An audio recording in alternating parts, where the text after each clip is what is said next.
Good afternoon. Welcome, everyone. We'll give it a minute or two here for any others to join. Looks like we've got 51, 52 in so far, and we're expecting maybe around 70 or 80 from the acceptance list.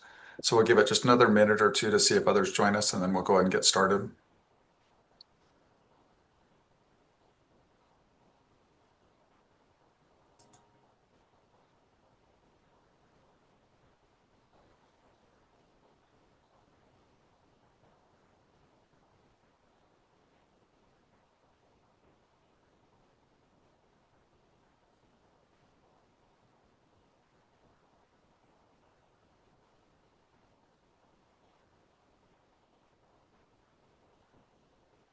Nate, only you could draw a crowd of 70. Me and $500 million, is that what you said? I said, see you 50 billion. It's yeah, it's it's you. It's not the money, it's you. Uh-huh. We can try this same call with my hiking club and see if we also get the same 60 group here.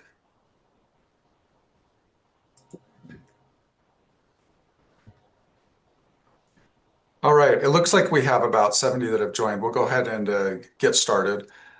My name's Nate Checketts. I'm a Deputy Director here at Health and Human Services, and I'm joined with two of my colleagues here, and I'll let them introduce themselves. And we are the team that are leading out from our department on the Rural Health Transformation Program.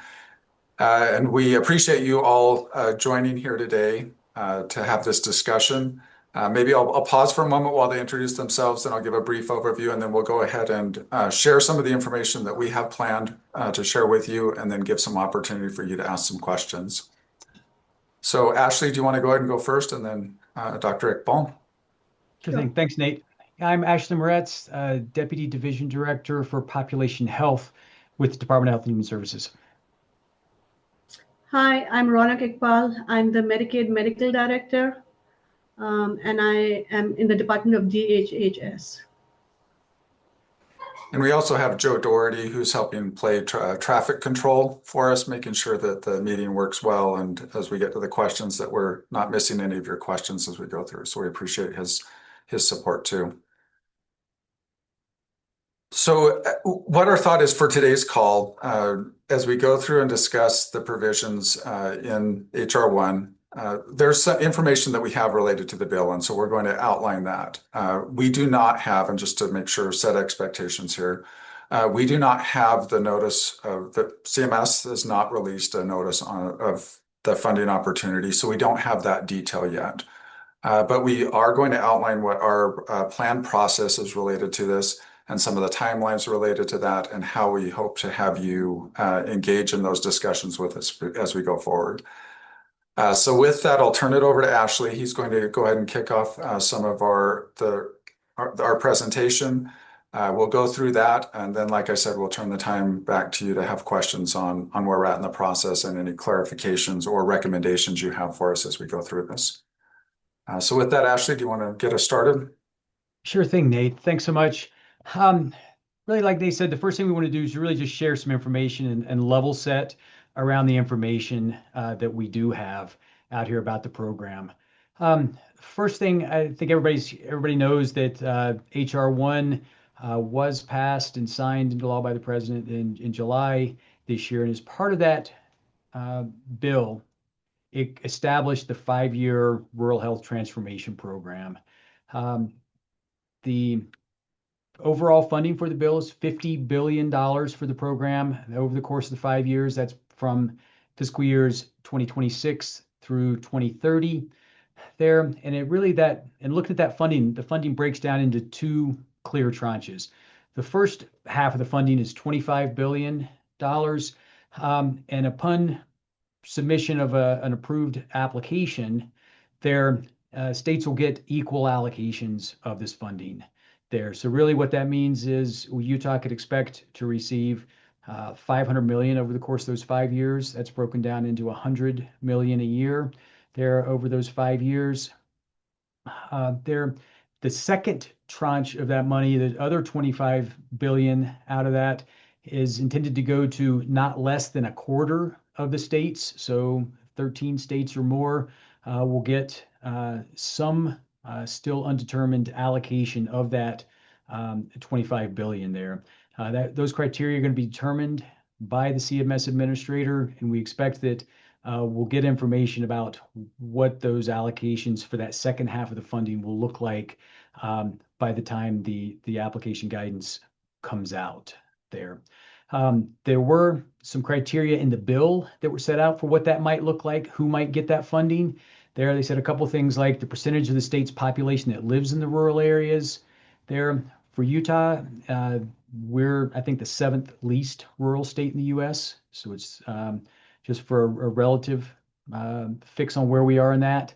Then the state's proportion of rural health facilities compared to rural health facilities nationwide.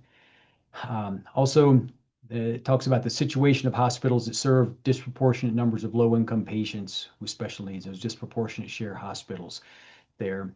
So from each of those, we're in some cases, relatively better shape, I think, than some of the other states, but it's still unclear. And, you know, I don't think we would turn down some of that additional money if Utah were identified as one of those states that would get a portion of that. In order to get the money, I think everybody understands that we have to submit the application to CMS. That's the money will flow from CMS. The bill says that the applications have to be submitted by December 31st of this year, but the administrator is also required to approve or deny those applications by that time. So it's our understanding that the application guidance will probably come out in early September. That's something that Dr. Oz, the CMS administrator, has announced on, in several forums recently. So we're expecting early September, the next couple of weeks, that the guidance will come out. And then we'll have a fairly short time frame, probably 6 or 8 weeks, something like that, to complete the application there. So overall, though, with this $500 million, it really does represent a significant influx of funding into rural healthcare systems. It probably, well, it's not going to offset all the funding that's being that will be cut through some of the other provisions of the bill there, but it really does represent a good opportunity for us to take the chance to really try to transform the way our rural healthcare systems operate and provide better service, better access to services, and better outcomes for our rural populations there.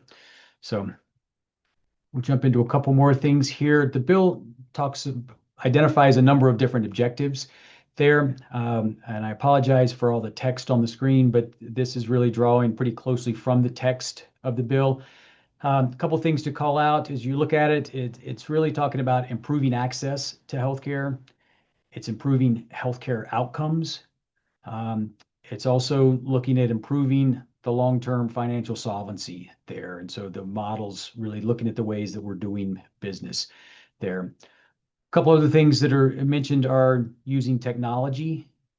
There it does talk about, there's several different areas where they talk about using technology related to prevention and chronic disease management, others.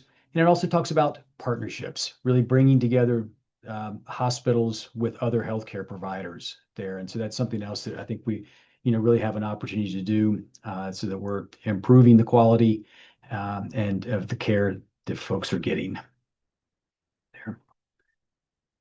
Bill also identifies a list of 9 different activities plus the catch-all of anything identified by the CMS administrator. So basically 10 different areas there. States, when they're submitting their applications, have to include a focus on at least 3 of the activities. So we'll split up over the next 2 slides, these just so you can actually be able to read it, I think. Again, it touches on two of the first 3 focus on prevention and chronic disease management. So evidence-based interventions and technology-driven solutions for chronic disease prevention and management. There, it does talk about direct payments to healthcare providers as specified by the administrator. So I think we're hopeful that there'll be some more guidance about what that looks like in the application guidance there. They also Again, back to technologies, they talk about training and technical assistance for things like AI, remote monitoring, um, robotics are mentioned there. And then, of course, workforce, which is a big issue across rural settings across the country there. So retention, recruitment, retention of workforce with a service commitment. One thing to call out, it was interesting, the bill mentions 5-year service commitments. That's longer than any of the current federal programs or state programs. So as we're looking at those programs there, it does talk about lengthening those.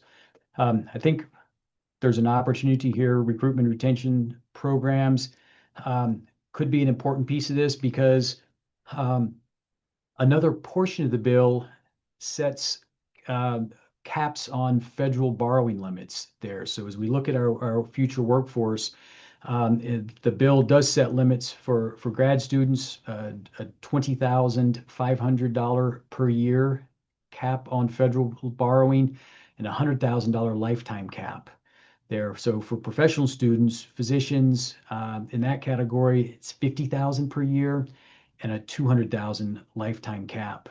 So if any of you on the phone are doctors or work with physicians, you know that 200,000 lifetime cap typically doesn't begin to cover it for most people going through. So it's something that is both will be a challenge and maybe an opportunity as we're going through.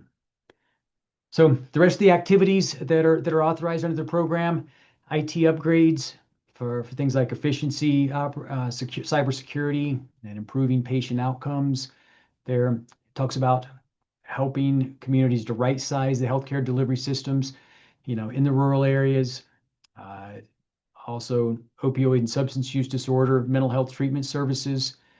And then it mentions innovative care models, things like value-based care, alternative payment models, as appropriate there. And again, the last use is that catch-all. There might be some other additional uses determined by the administrator.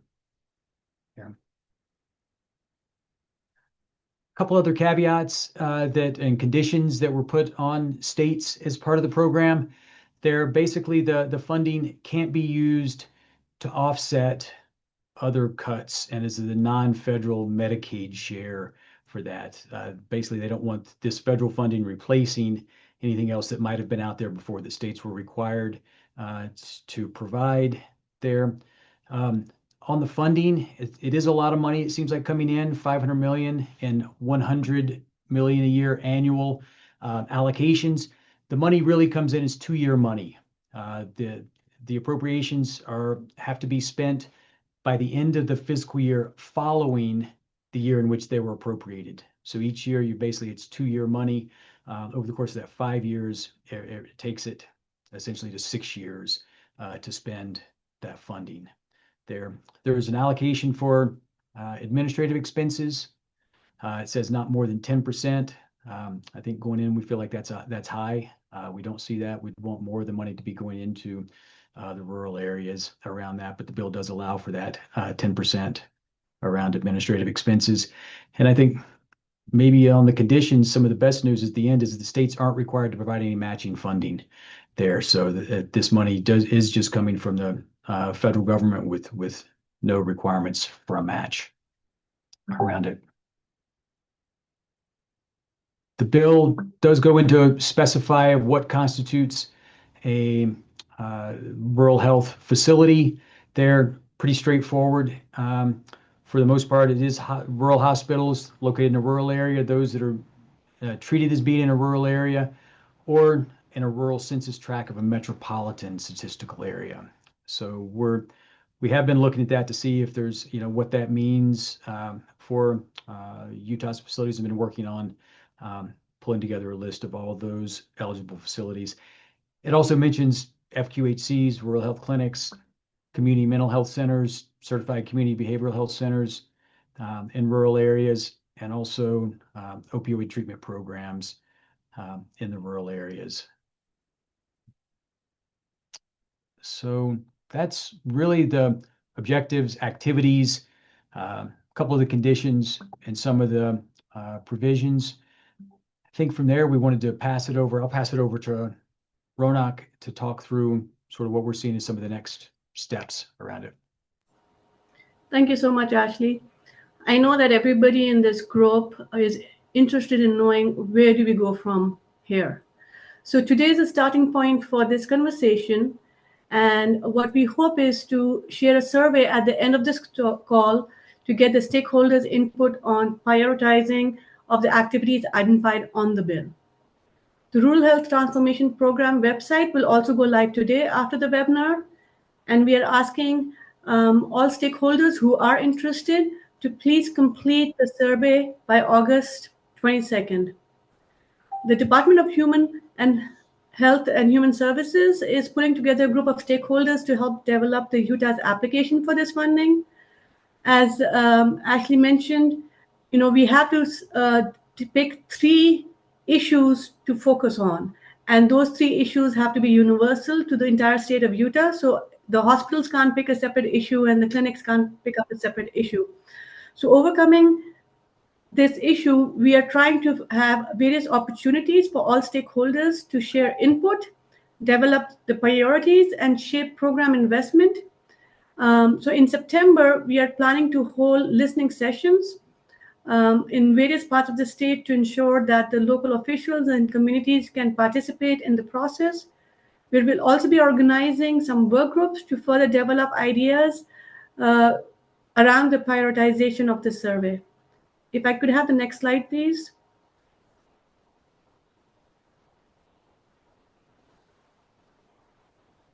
In October and November, as we develop the application process, we will share the proposal with the executive as well as the legislative branch to ensure their support, and we will also have it reviewed by the GOPP.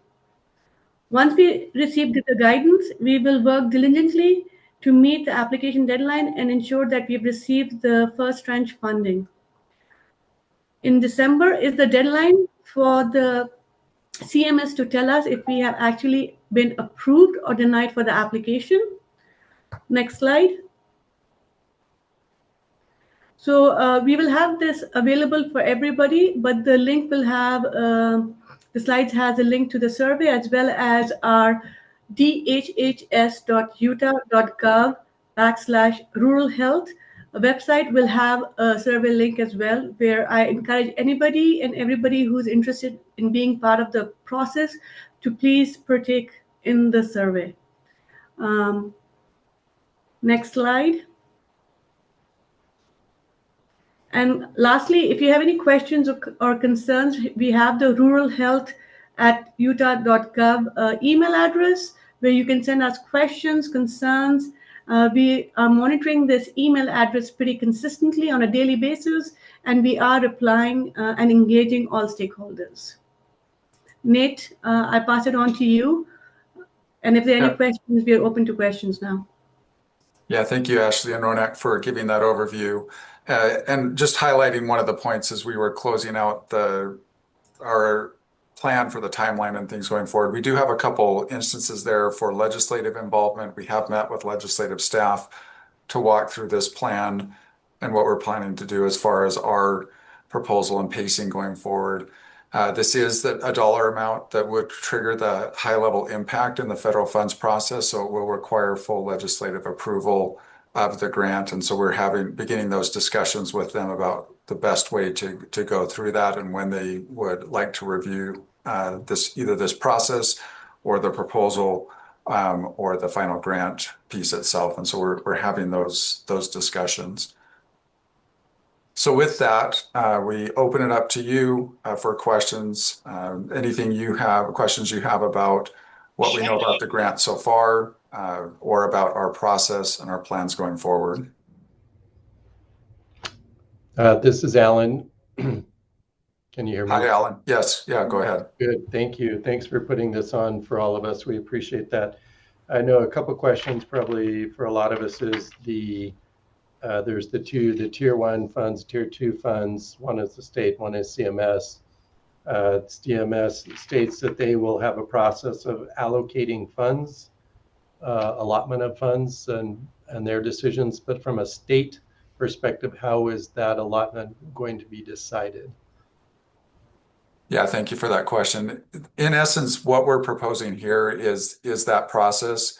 It's a phased process. We're going to take your feedback on the survey regarding priorities and identify from that work groups that we'll set up going forward to work on those priority areas and look for direction from those work groups about suggestions and ideas about where we want to go forward, and then bring that back in with the department and then with policymakers to decide how to best address those ideas and recommendations brought forward from the work groups.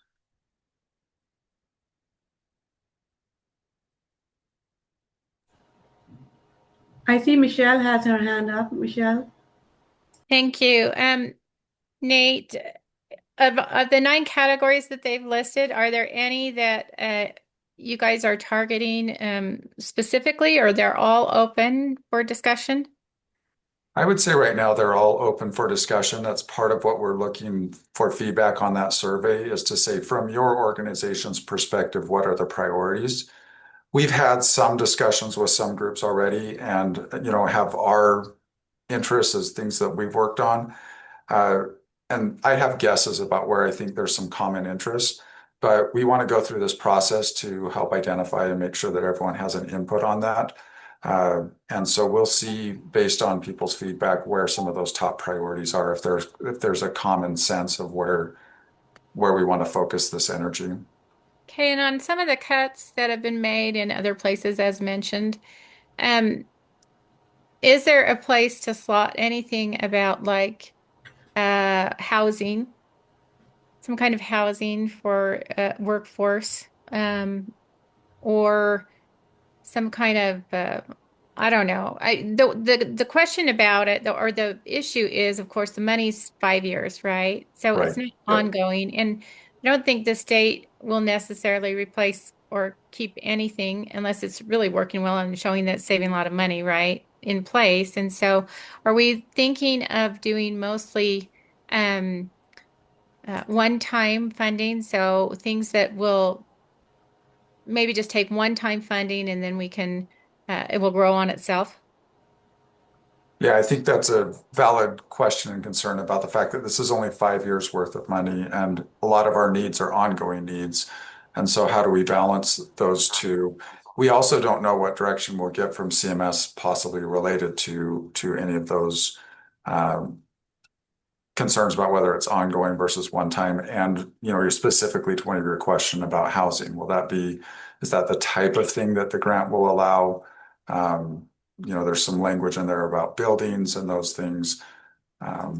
So I think that's part of what we would develop through the work groups about whether or not we would want to pursue something like that. There is an area related to workforce, so I would say there's not something specific related to housing, but you tied that back to the workforce, and would that be an allowable expenditure Right, related that's to one of the force? questions. Yeah. Mm. Okay. Thank you. Yeah. Nate, we have a couple of questions coming through. Jameson Robinette, he asked, are you taking this to legislative committee or engaging legislators in rural jurisdictions directly? Yeah, thanks, Jameson.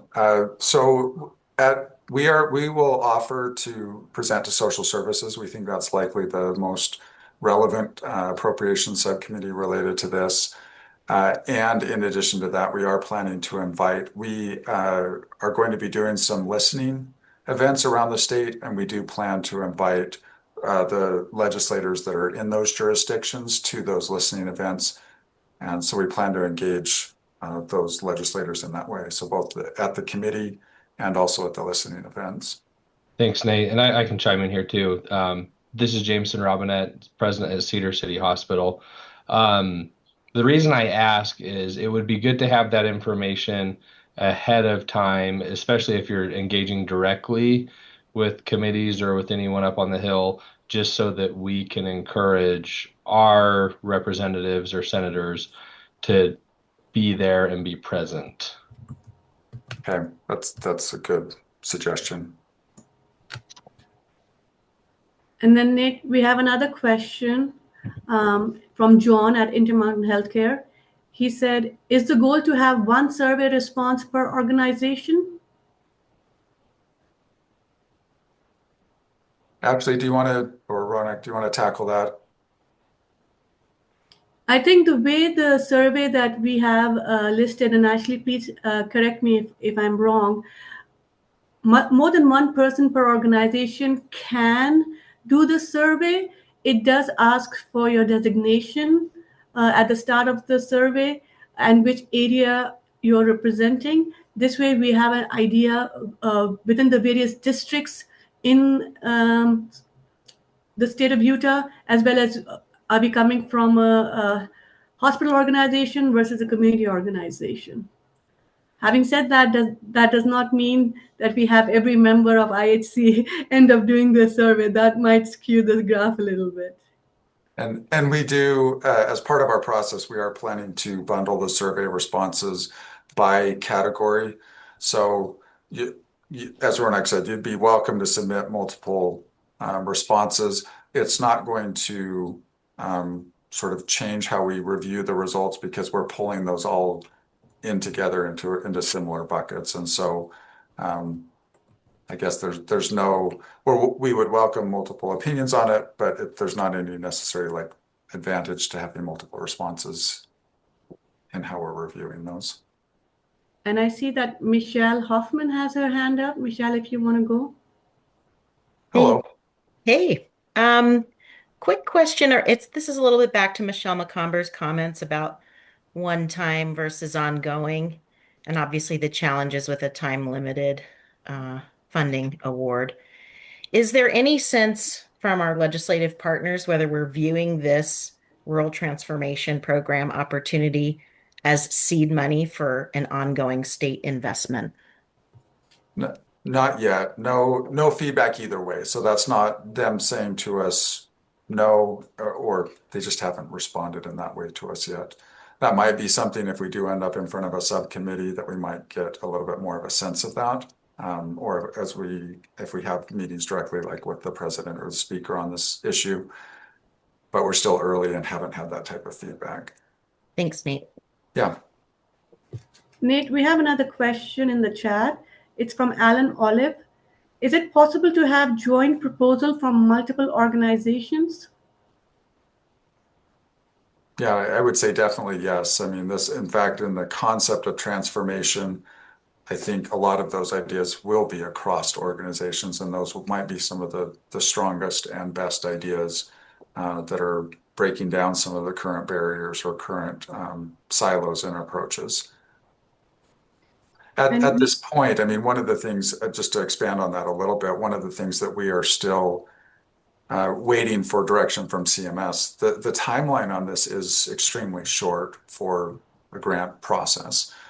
And one of the concepts we are interested in exploring with CMS, and we don't know if they're willing to consider this type of concept, would be could a state propose to put funds in a pool, in essence, and say, CMS, we want these funds, and we're going to dedicate X $10 million into IT and specify it to that sense, and then say, then we'll use a grant process in 2026 to a more traditional grant process to say who's going to get those IT funds. We don't know if they will allow that type of flexibility or if they're going to be expecting in the October, November application that we have specific proposals on the table to say, we already know in September, October that the funds will go here. And so that's one of the things we're seeking clarification on from CMS. And Nick, we have John Pullman from One Utah Health Collaborative.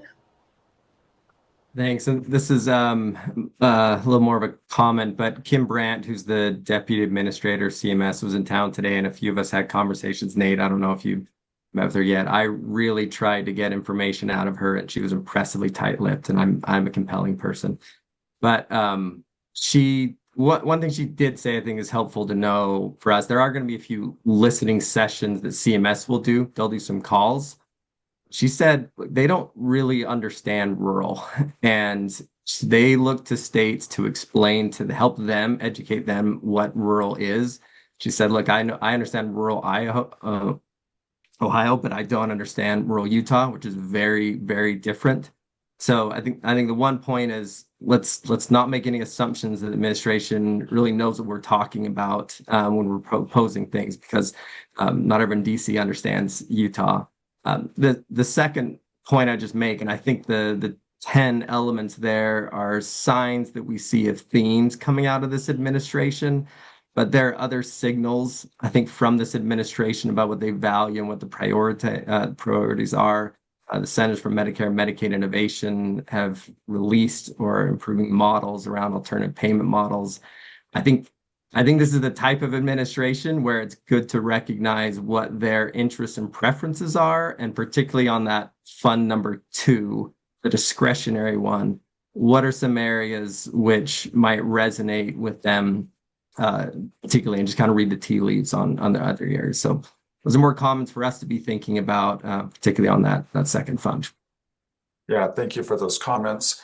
On that first one regarding CMS sort of listening or trying to figure out what rural is, one of the things that we have been pitching them on is related to that definition of rural. There are some specific items in the statute that they will have to consider. There's also another provision that says the administrator gets to add in additional factors in that consideration. Our state is, as Ashley pointed out, by population, it's not very rural. But by geography, we are extremely rural. And so one of the things that we have asked them to consider is to consider geography in that calculation, to say, look how many miles and how many acres we have of rural and frontier in our state. And that should be, we argue that should be part of that formula, part of that consideration, because that increases the costs and raises the demands on providers when they have to cover such large areas. So more, we'll find out more from CMS as they continue to develop that, but that's one of the items of feedback we've been providing them.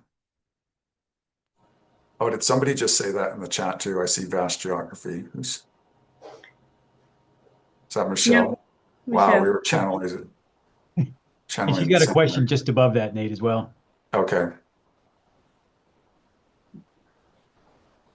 How are proposals being solicited versus just seeking survey responses? So the survey responses are immediate next step. We're asking for responses by the 22nd. Then we'll move into the work group process where we'll be getting those together. And then we're hoping that during the work group stage, we will actually get the notice of funding opportunity from CMS, and that will give us more guidance on what the next steps will look like. And at that point, I think that's where we will have better direction about what actual proposals, like when we would be seeking proposals, what they would have to, how complete they would have to be in order to help us put together a good grant application.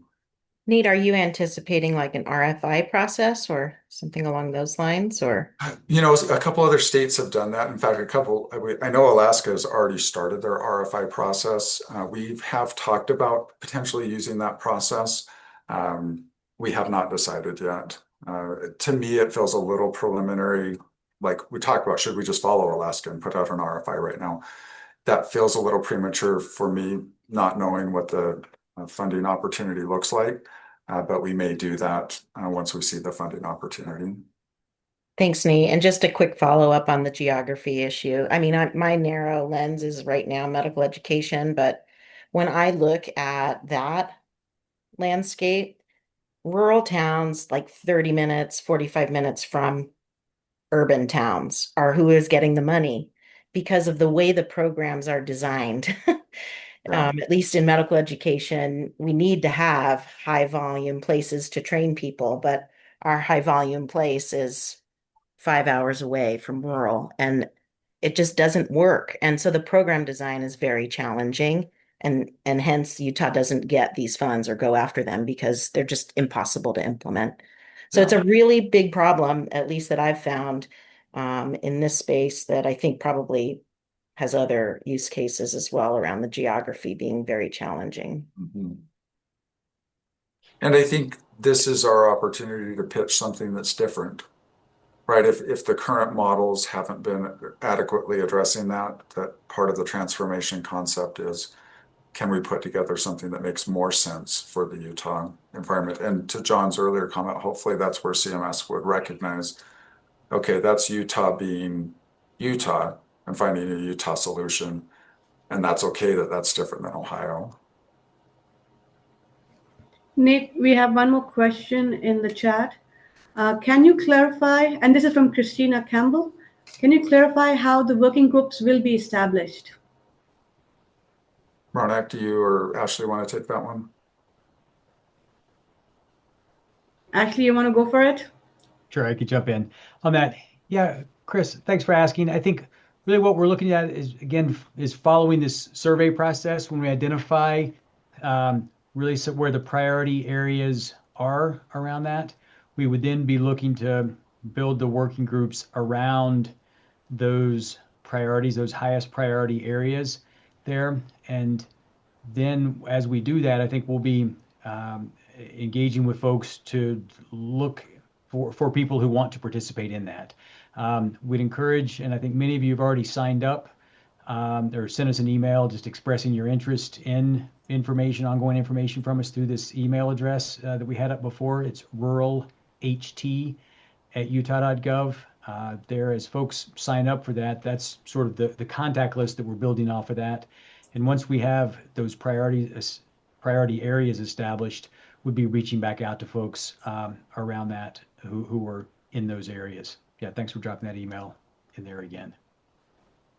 And just using, again, I'll say IT again, and I'm not sponsoring nor am I trying to push IT in your voting as you go for your survey, but just using that as an example that if the priority came back on IT, we would form an IT work group and we would invite, especially those that indicated it was a top priority, but it would be open to anyone that wanted to participate. And we would have a group that would be meeting and talking about what are some of the leading ideas about what we could do in that area.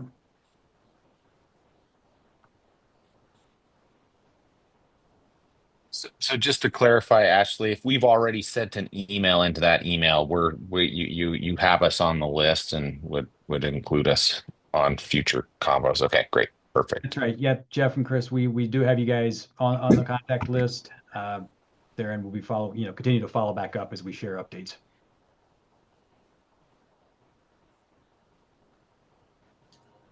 Nate, I don't see any more questions in the chat.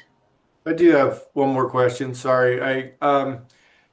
Anticipating that with the eligibility changes, we're going to have a lot more people who are uninsured and therefore coming in and, falling into charity care and bad debt, et cetera.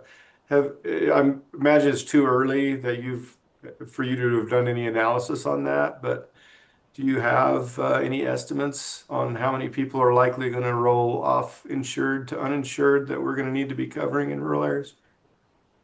I don't have that information by area. I know some of the numbers that we're looking at some of the national groups that have done estimates related to that and what they've said about Utah across the state. Some of the numbers that we're seeing would say approximately 25,000 to 45,000 individuals might lose coverage through some of the different various provisions of the bill. And that's a good data point for us to see if there's any information that we could help tease that out to see what that estimated impact in the rural areas would be specifically from those types of changes. We're just getting through some of the statewide numbers right now. I guess I would ask back to the group, I mean, has anyone else seen any numbers about what the potential impact might be in the rural areas? That's certainly my biggest concern, or one of my bigger concerns, but I don't have a number yet. Okay.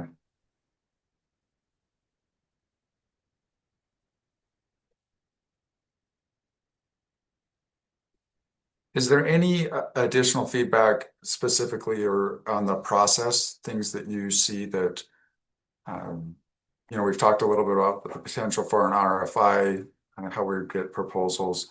Is there anything else that you're seeing that you want to make sure we consider as we move forward?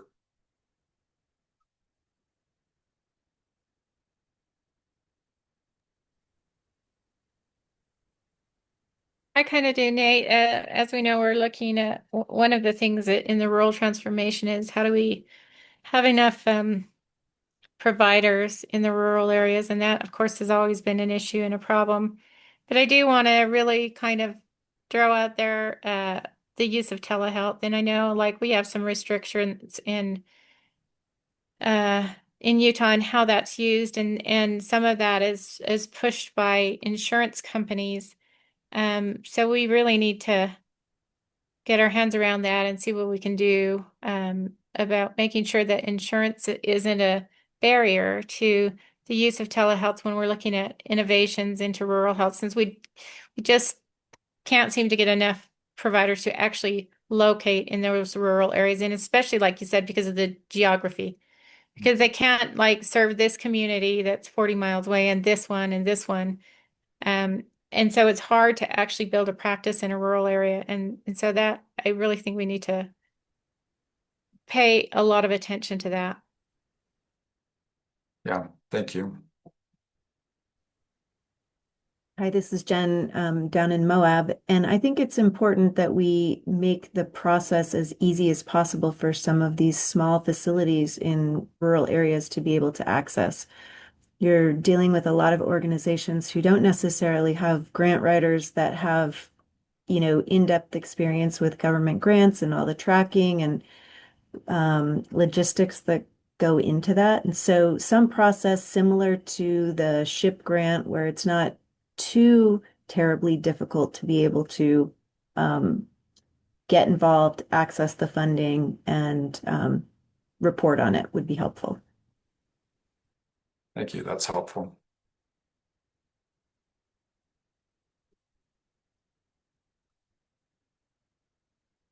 It looks like there's a few more questions that have popped up in the chat. Does the survey process have a mechanism to address conflicting or duplicate survey responses or proposals?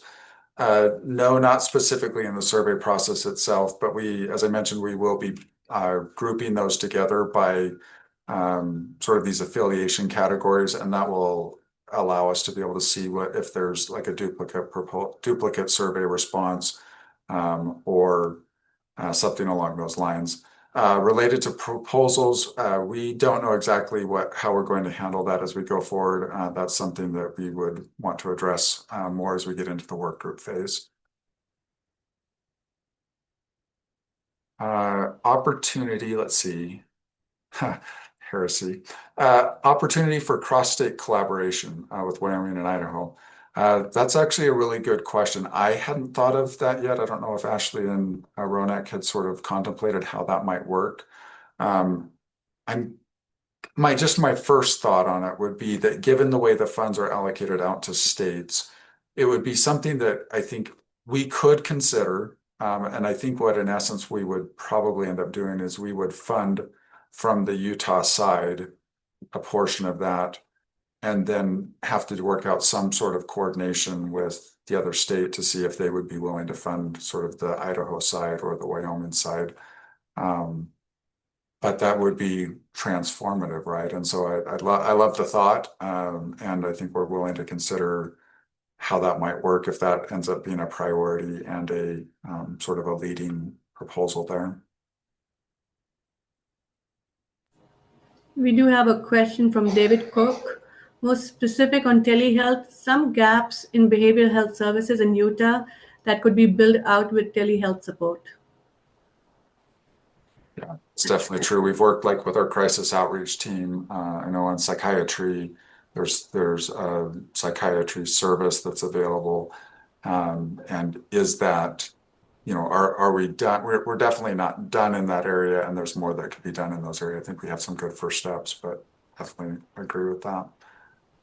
Michelle Hoffman, she writes, is there any state level data that will be driving the prioritization process? That is something as we've started organizing ourselves along that is one of the next things we want to be working on internally, as we are starting to work through some of these things with you on setting up the process, is what data we can help bring to these discussions that might help inform. And so I guess part of it too would be if you have suggestions or types of data that you think would be most helpful in us getting together as a state and making and prioritizing, we'd be open to those types of recommendations. That'd be a great thing for you to send to the email address. If you have specific suggestions on data, we can take those there and see what we have available or could pull together related to that. And then we have a question from Jeff Robinson. That would be particularly salient for the pediatric care since pediatric telehealth would be centered here. That was just a comment on Yeah. Chris's collaboration with Wyoming and Idaho, since Primary Children's is the sort of the hub for their referrals for pediatric care. Okay, interesting. Okay. And then Nikki writes, as for the telehealth, it will be important to keep an eye on the continuing resolutions that are in place around the telehealth waivers that are set to expire on September 30th, 2025. Yeah, agreed.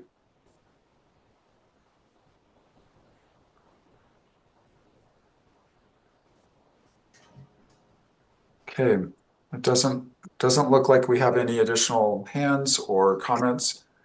So again, we appreciate you taking your time this afternoon. And John, as John said, I'm sure it was for my sparkling personality that you all decided to come and join in this discussion today. But we appreciate you making time. As we've indicated, we're committed to a process to keep you engaged and involved in these discussions as we move forward. The survey is the next step, and then based on that survey, we'll be creating some work groups and then communicating that to you. And feel free to use that email address to poke or prompt us if additional thoughts come up in the near future. So thank you for your time and appreciate you joining us today. Nate and team, thank Thanks, you. Nate, and Yeah, thanks, everybody. Nate. Thanks, Ashley. Thanks, Doctor. Thank you. Mhm.